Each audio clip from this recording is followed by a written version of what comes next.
in my version of the format. Okay. So,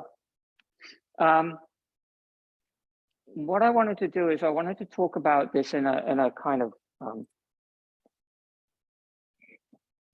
slightly different way today. So I'm going to talk about the nature of deity forms and images. And so this is one of my favorite pictures.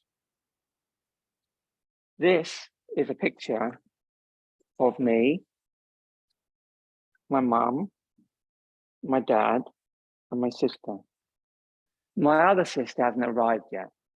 So this is 1963. I'm 6 years old. Okay? And this is the river in Ely, the Ouse. In 63 was the big freeze. The river in Ely was so frozen, people were driving cars on it. People were riding bicycles around, people were riding horses on the river. And we are standing in the middle of the River Ouse. And so this picture is my Holy Family.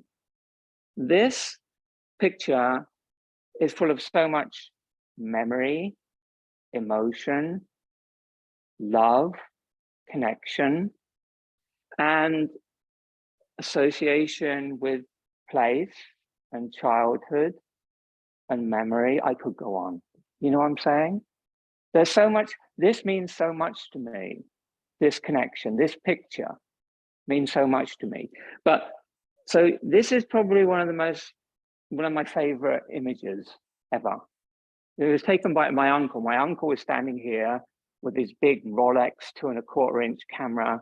He was into it, and he's sort of obviously saying, "Mark, stand still, smile for the camera." And of course, the grumpy little sod's not going to do that.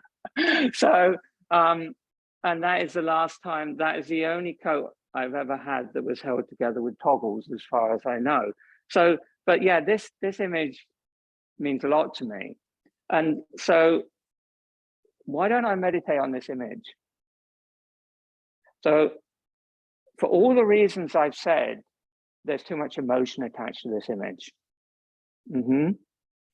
So, but what it symbolizes for me is love, friendship,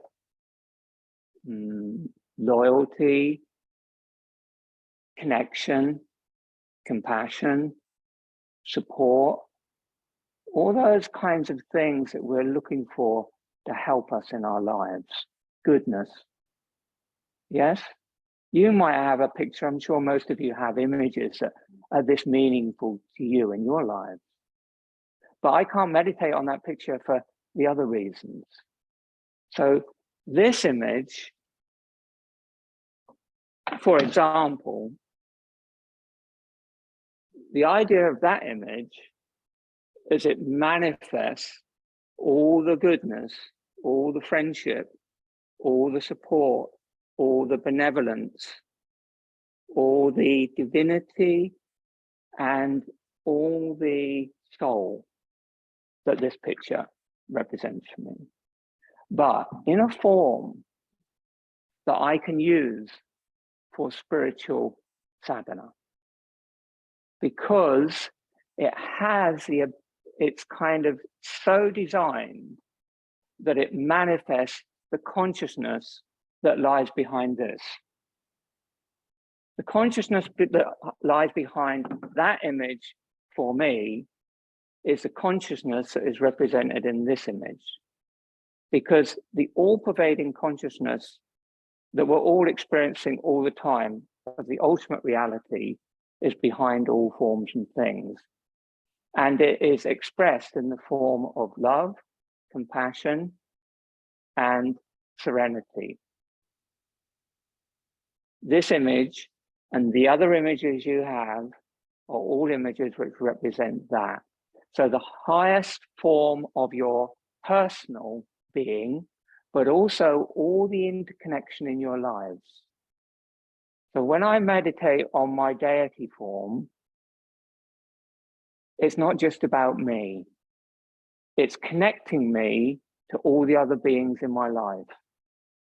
The love and devotion that I share with the image and which the image shares with me is connecting me to the people who I've lost, to the people who I'm separate from, to the people who need healing, to the animals that need support, to the environment that needs healing, and to the people yet to come. Does that make sense? So the deity image is not just this kind of thing that you decide you're going to worship. It is actually your higher self. It's your soul. And what you do is you look into the eyes of your own soul when you worship the deity. You're not looking into the eyes of Shiva. You're not looking into the eyes of Saraswati or Hanuman or Durga. You're looking into the eyes of your own soul.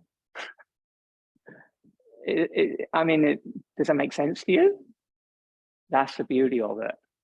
And all the different forms are only manifestation of the one consciousness that appeal a little bit more to you than one of the others because of your individuality, because of your personality.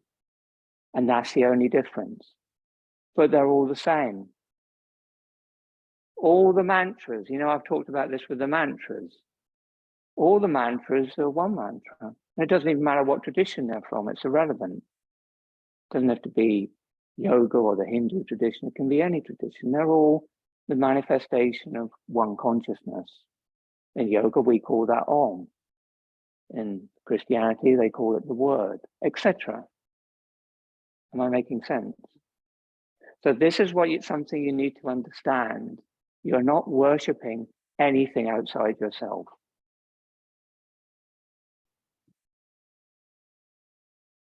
Yes? With me? Okay.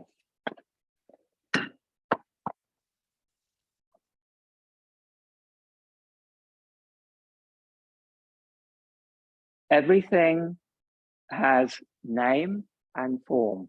In yoga, we call this Namah Rupa. You heard this term? You know the magazine called Namah Rupa? No, it's the only yoga magazine that you ever want to buy. My friend Robert Moses, and he edits Namah Rupa. So Namah Rupa, Nama means the name of something, and Rupa means the form of something. So you have the name and the form. So the name, let's take another example of Shiva. The name is Om Namah Shivaya.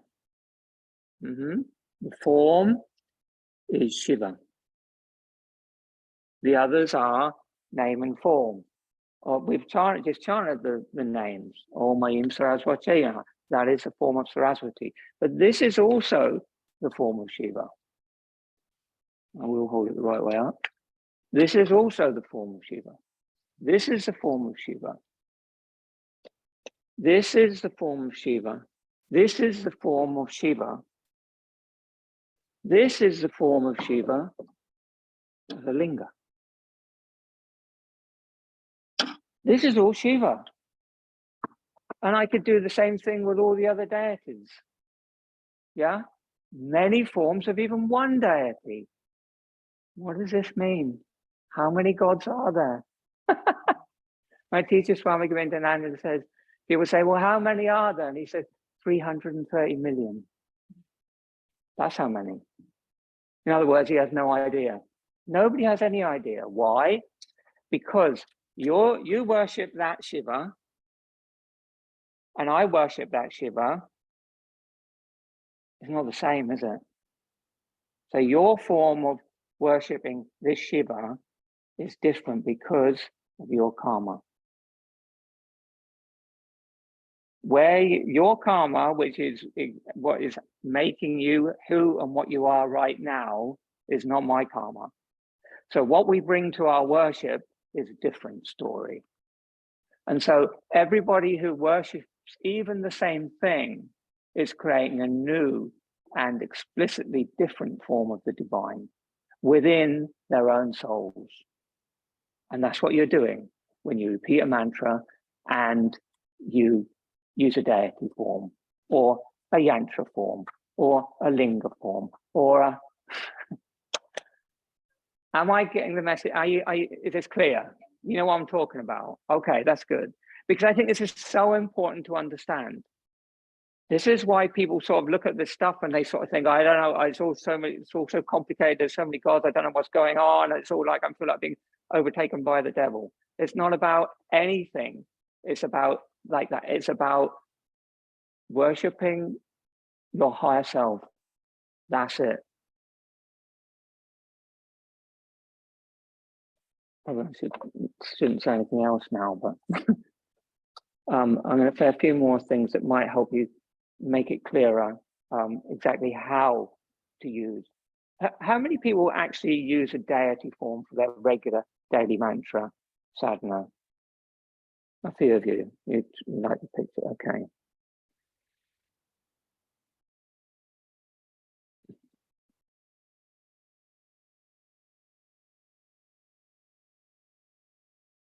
See, one thing I would say is, it's often described as when you worship the mantra, the deity, but it's like anything that you really devote yourself to. And by repeating the name at the same time, what you do is you kind of, it's almost like you become one with it. It's like if you can just become one with anything if you think about it and repeat the name enough. It doesn't have to be a deity. It's just manifests in a samskara in your consciousness that makes a groove in your mind. And then you can become one with that. It can be almost anything. But you're choosing a purely sattvic thing when you use a mantra and you use a form. And so the idea is that the whole thing of the deity thing is to learn to look more deeply. So you look more deeply than the surface of the form. And you notice when you look at the deity forms, you notice they've all got big eyes. You notice that? They've always got these lovely eyes, like the deities. And you know, they say the eyes are the window to the soul. And when you look into the eyes of the deity, that's why they're like that. It's because you're looking into your own soul. And and also Shiva, he has 3 eyes. Yeah. So the middle eye here, which represents the eye of knowledge, supreme consciousness, middle eye is closed. So you don't want the middle eye open. You want that to look inside. So the symbolism of that is, and it's the same with all the deities, even if they haven't got the 3rd eye, they'll have the bindu, which represents the same thing.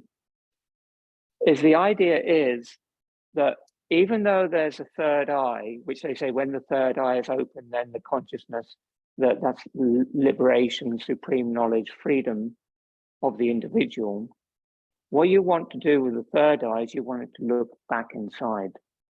So the idea is that you use the image to gaze upon, you use the mantra with the image to give it more power, but then you close your eyes and you take the prana from the image and the prana from the mantra and you put them all in your heart or your 3rd eye. And that makes the meditation extremely powerful. Does that make sense? So what you're doing with the image is you're not worshiping the image. What you're doing is you're making a friend. You've got someone to share your meditation with. And the reason why the image works for a lot of people is because you can relate to that. Eyes, a mouth, hair, hands, a body. Yeah? It's like they say the yantra is the human body. That's how it's described in the scriptures.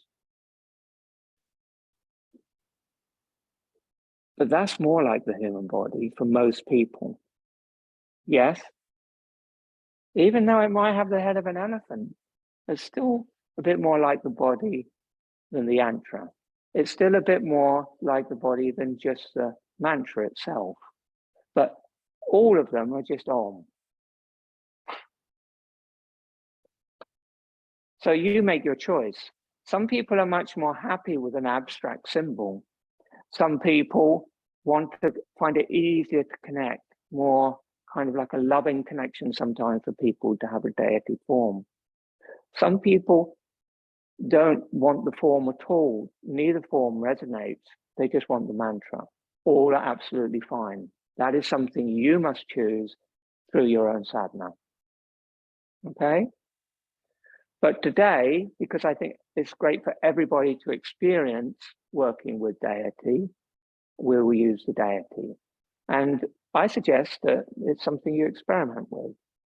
If you have a mantra, that mantra has a yantra. And that mantra also has a deity.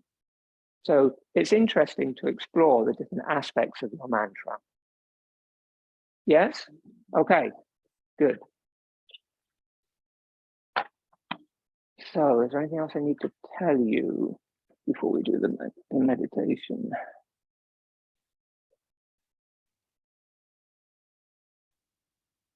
Oh yeah, okay, so a little bit of technique. So you know when we did the meditation on the yantra, we did the thing where we came in through the gates and then we went to the bindu in the middle. With a deity form, there's two ways, the same as there is with the yantra. You have the choice of going straight to the bindu, which is to gaze towards the third eye of the deity. And when you're doing that, you can also look into the eyes of the deity. But you might find looking into the eyes of the deity is too powerful, especially when it starts to receive your prana, in which case looking towards the third eye will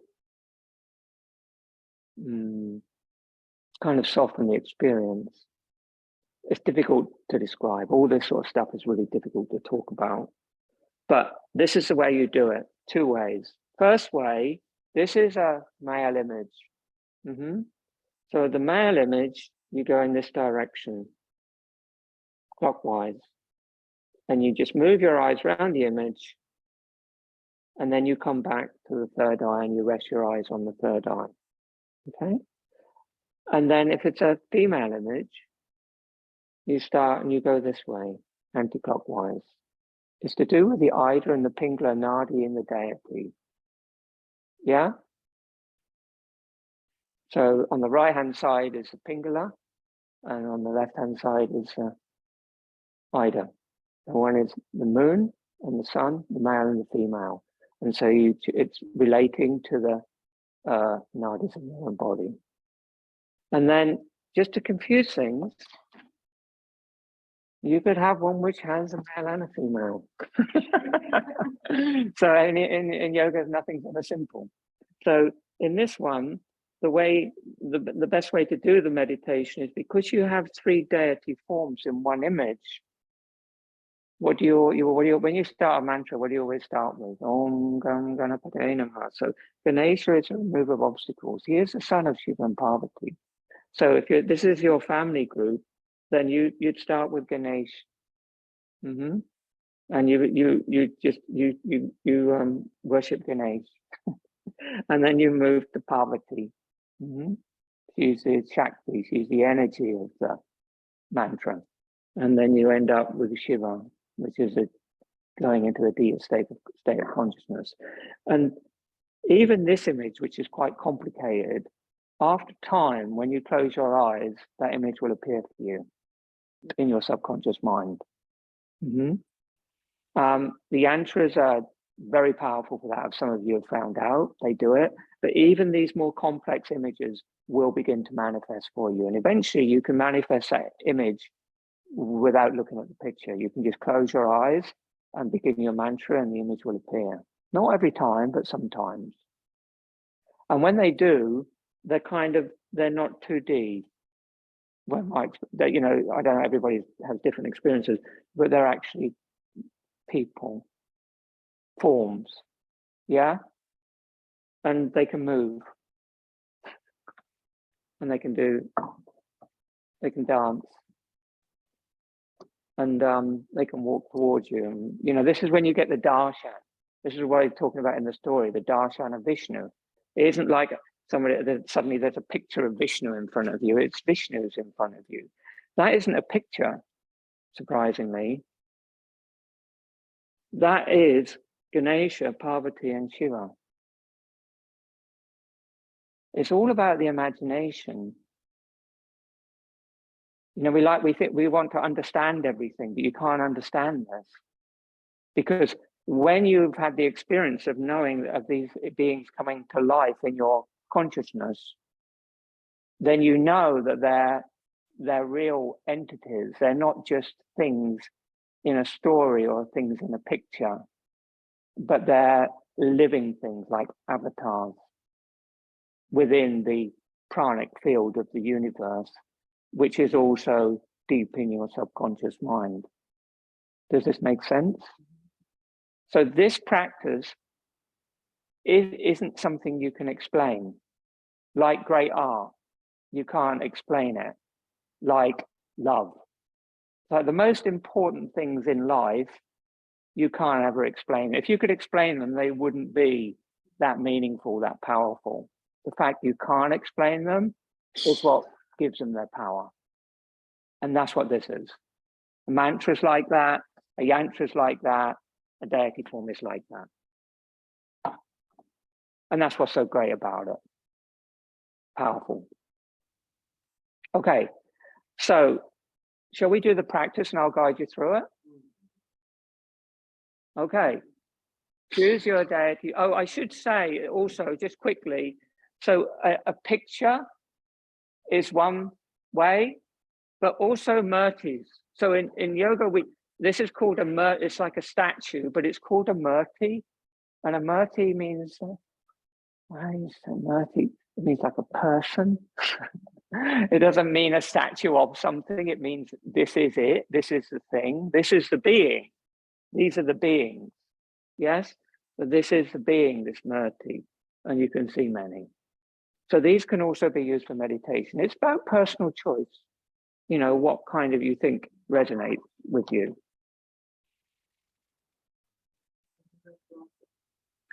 If you need glasses, then you obviously to see it clearly, then leave them on or sit close. I mean, I'm a bit short-sighted, so what I tend to do is I sit right up close. I want that. I want that. I want to be close to my deity. I mean, your deity is you'll fall in love. It's like falling in love. It's a relationship. You fall in love with your deity. And it's like, you know, when you're really deeply in love with another person, when you have that feeling, it's not any longer, it's not about the body anymore. It's not about the look anymore. It's not about even though it's so much about the mind, it's like a soul to soul thing. We are so deeply connected. It's just like you become one person in a way. And that's what happens with the deity, that deep soul connection. Transcends the image, the mantra, everything. And when that happens, when you transcend all that through the love of your deity and your deity's love for you, which is often overlooked,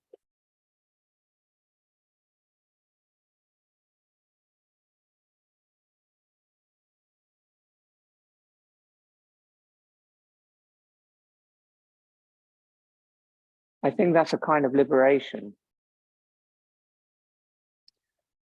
So the deity is going to love you back.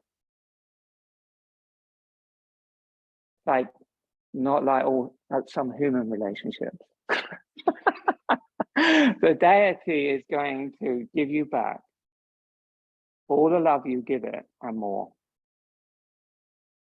So what you'll find is when you give your worship to the deity, you give it the mantra, and you do it with your heart, you do it with meaning, that deity will give you back more of what you need. And you don't need to ask. You don't need to say what you want. You just need to open your heart to that deity. And you will find another dimension to your existence. I can't talk about it anymore. That's what I'm going to say. Okay. Choose your, yeah.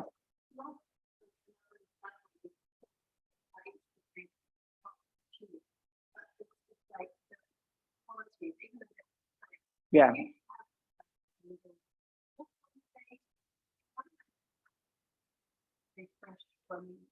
Yeah.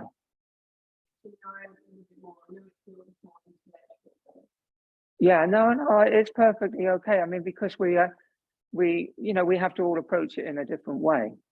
But yeah,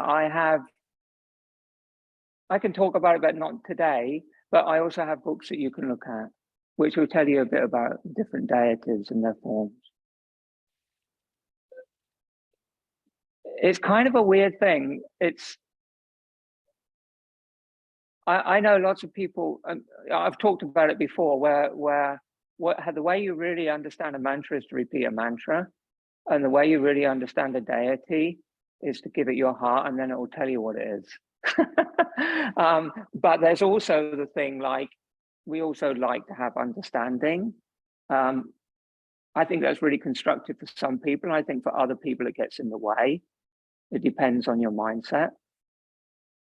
But yeah, I have that information. I can share it with you, definitely. Yeah, but it would take me too long to do that today. Yeah. Is it better to have no expectation, no contrivance, so that you're working? Yeah, I think that's true of meditation and yoga and the whole of life. But most important in meditation, most important. If all you're doing is really, meditation is a process of surrender. And you can't have expectations if you're going to surrender. And so when you do the meditation, you just do the meditation. It's completely unlike, so, it's not about asking for anything. It's not about expecting anything. And if nothing happens, then, and you just, all it is every day you sit down and do the meditation, nothing ever happens. That's perfect. Sometimes things happen. The thing is to worship. Yeah? Because you will not know when things are happening. Your consciousness can be changed without you ever being aware of it. You know what I'm saying?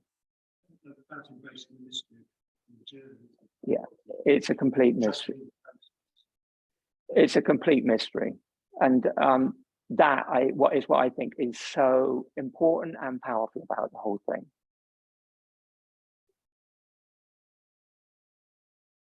It's almost like I don't even really, it's kind of, the swamis, I'm telling you this stuff.